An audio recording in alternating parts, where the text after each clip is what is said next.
Hey, and welcome to this video where I will show you how I paint my fabrics that I use for my watercolor projects that you can find on my Etsy. I will only show one project, of course, because it would be a bit too long to show more than that, and you can already see what you have to do before starting to paint.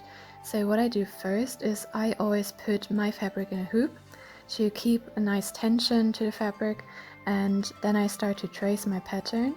What I use is a light pad and a heat erasable pen. There are other methods, of course, but that's just my personal favorite, and I'll come back to you when I trace my pattern onto my fabric.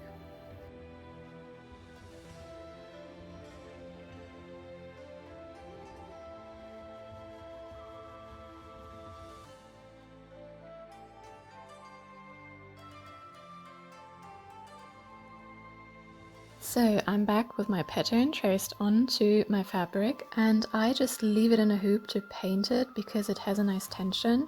And then I use watercolors.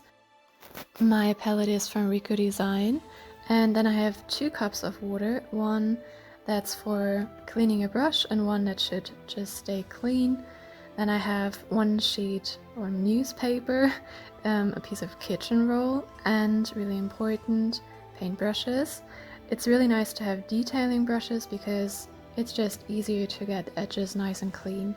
And to paint my hoop, I always put 1 layer of a newspaper, then a sheet of kitchen roll, and on top of that I put my project that I want to paint, and the kitchen roll is just there to soak up excess water that would otherwise maybe bleed in my project.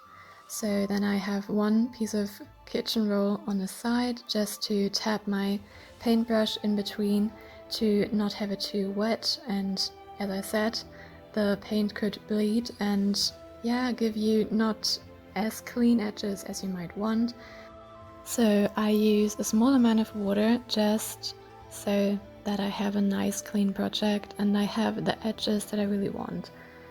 And then I start by coloring in one corner, as you saw already, and I just work my way from there.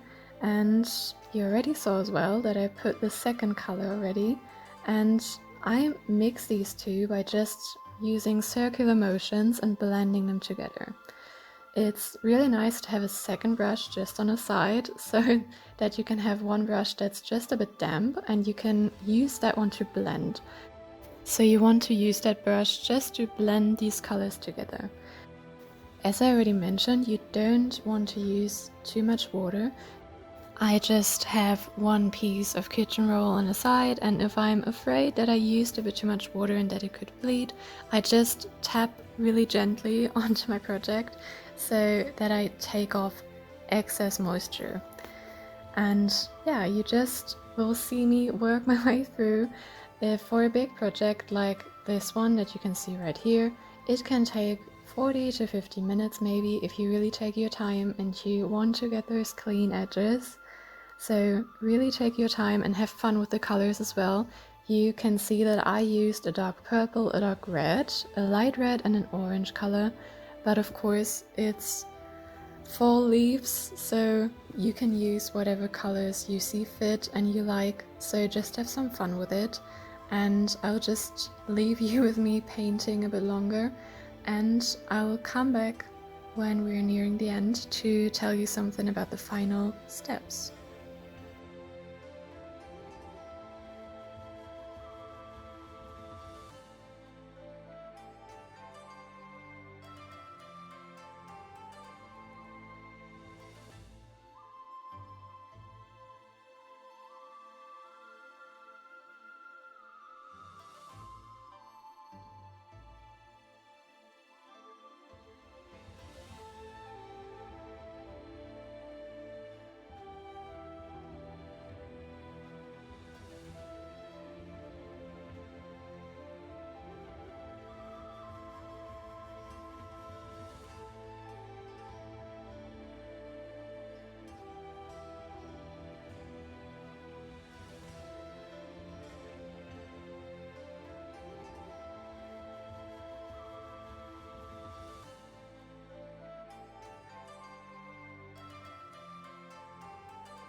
So as you can see, I'm almost there. So I want to tell you something about the final steps. And first off, it's really important. You will see me at the end like kind of hold up my project, and I always check that there is not so much light shining through, because these areas could otherwise look patchy if my project dries. So I will just check, and if I see that there's really a lot of light shining through at some spots, I'll come back with some color and yeah, go over it again to make sure that it looks nice and clean when it's dry. And then you let it dry first, really important. Let it dry really well before you come back and stitch the rest of the leaf. And if you want to, you could also seal the project, and for that there are different methods. I won't go into that because I personally don't do that, because I don't get my projects wet, so I don't see why I should seal them. But you could, and you have to keep in mind that for most options you have, your colors would come out darker after you seal them. Either way, you should let it dry really well, and then you can come back and stitch the rest. So I hope that this video was helpful for you and that you can now see how I actually make my watercolor patterns.